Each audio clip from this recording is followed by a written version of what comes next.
ఏపీకి మంతా తుఫాన్ ముప్పు పొంచి ఉందన్న వాతావరణ శాఖ హెచ్చరికలతో ప్రభుత్వం హైలైట్ అయింది. దీనిపై సీఎం చంద్రబాబు ఇవాళ ఉన్నత స్థాయి సమావేశం నిర్వహించనున్నారు. అంతకుముందు అన్ని జిల్లాల కలెక్టర్లు, ఎస్పీలు, ఇతర ఉన్నతాధికారులతో సీఎం టెలికాన్ఫరెన్స్ నిర్వహించారు. మంతా తుఫాన్ రాష్ట్రంపై ఇవాల్టి నుంచే వచ్చే 3 రోజుల పాటు తీవ్ర ప్రభావం చూపించనుందని వాతావరణ శాఖ రెడ్ అలర్ట్ జారీ చేసింది. దీంతో అన్ని జిల్లాలకు ప్రత్యేక అధికారులను నియమించారు. ప్రత్యేకంగా జోన్ ఇన్ఛార్జీలను నియమించారు. ఈ నెల 28న సాయంత్రం కాకినాడ సమీపంలో మంతా తీవ్ర తుఫానుగా మారి తీరం దాటుతుంది. ఆ సమయంలో గంటకు 90 నుంచి 110 కిలోమీటర్ల వేగంతో గాలులు వీచే అవకాశం ఉండడంతో ముందు జాగ్రత్త చర్యలు తీసుకోవాలని అధికారులకు సీఎం సూచించారు.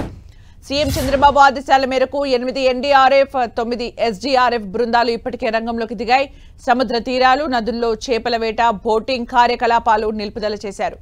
బీచ్లకు పర్యాటకులు రాకుండా చూడాలని కోస్తా జిల్లాల కలెక్టర్లకు సూచించారు. ఇక పూర్తి అప్డేట్స్ మా ప్రతినిధి జయరాజ్ అందిస్తారు. జయరాజ్,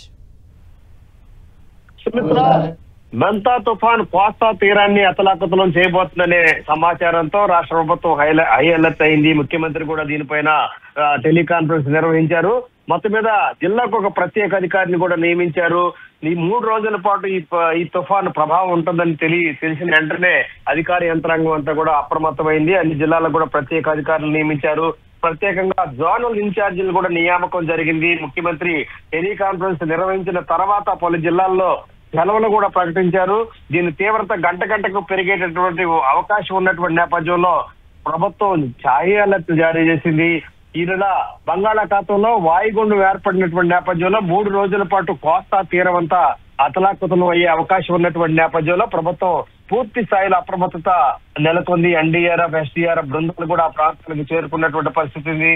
అదేవిధంగా గంటకి 28 నుంచి 100 కిలోమీటర్ల వేగంతో ఈదురుగాలులు వీసే అవకాశం ఉంది. ఎక్కడికక్కడ మొత్తం పూర్తి స్థాయిలో అప్రమత్తత ఉండాలని చెప్పేసి ఆదేశాలు జారీ చేసింది.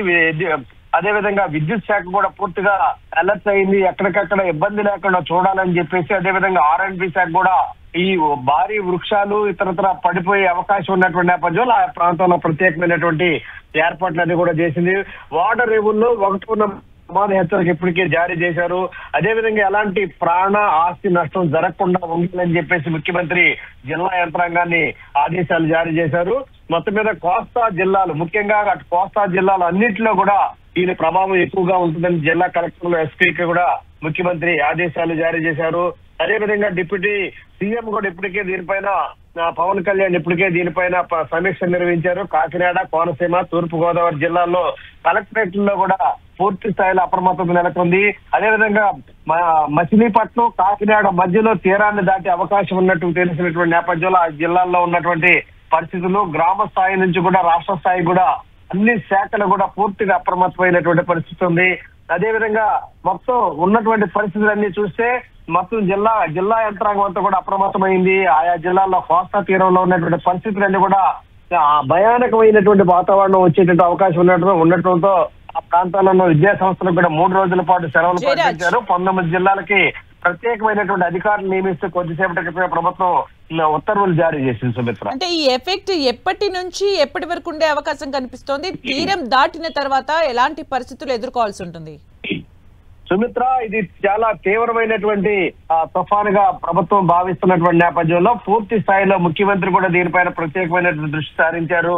ప్రత్యేక ఐఏఎస్ అధికారులు జిల్లాకు మొత్తం 19 జిల్లాలకు ప్రత్యేకమైన ఐఏఎస్ అధికారులు కూడా నియమించారు. మంత్రులు కూడా ఎక్కడికక్కడ ఉండాలి. జిల్లా ఇన్ఛార్జి మంత్రులు కూడా ఎక్కడికక్కడ ఉండాలి. ఎమ్మెల్యేలు కూడా నియోజకవర్గాలు ఉండాలని చెప్పి ముఖ్యమంత్రి ఆదేశాలు జారీ చేశారు. ఈ రోజు మధ్యాహ్నం తర్వాత నుంచి దీని ప్రభావం కనిపించే అవకాశం ఉంది. ప్రస్తుతం అయితే ఎండ కొంతమేర ఉంది, కానీ చలిగాలి, ఈదురుగాలులు అయితే ఈస్తున్నటువంటి పరిస్థితి ఉంది.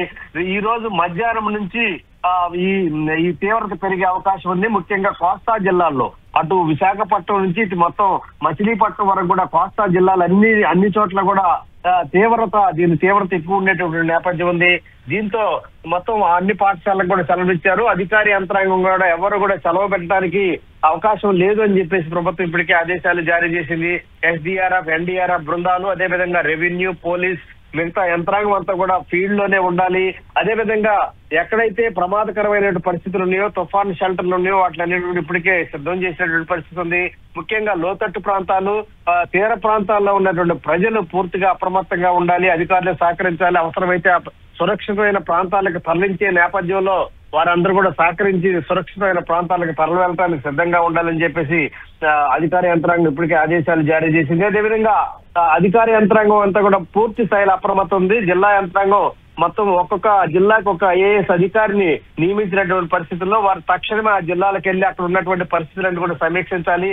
ఇప్పటి వరకు చేసినటువంటి ఏర్పాట్లు ఎలా ఉన్నాయి, ప్రమాదకరమైన పరిస్థితులతో ఏ విధంగా తట్టుకోవాలి, దీనికి సంబంధించి కూడా ప్రభుత్వం కూడా నిన్న 14 కోట్ల రూపాయల ప్రత్యేకమైనటువంటి నిధులను కూడా విడుదల చేసింది. కొన్ని జిల్లాలకి ఎక్కువ ఎఫెక్ట్ ఉండేటటువంటి జిల్లాలకి 2 కోట్లు, తక్కువ ఎఫెక్ట్ ఉండేటటువంటి జిల్లాలకి ₹1 చొప్పున అత్యవసర నిధి కింద ఆ జిల్లా కలెక్టర్లకి ప్రత్యేకమైన నిధులు కూడా దాదాపు 14 కోట్ల రూపాయల నిధులు కూడా విడుదల చేసింది. అక్కడ ఇబ్బంది లేకుండా చూడాలి, ఆస్తి ప్రాణ నష్టం జరగకుండా చూడాలని చెప్పేసి ప్రభుత్వం ఆదేశాలు జారీ చేసింది. Sumitra, thank you Jayaraj for the updates.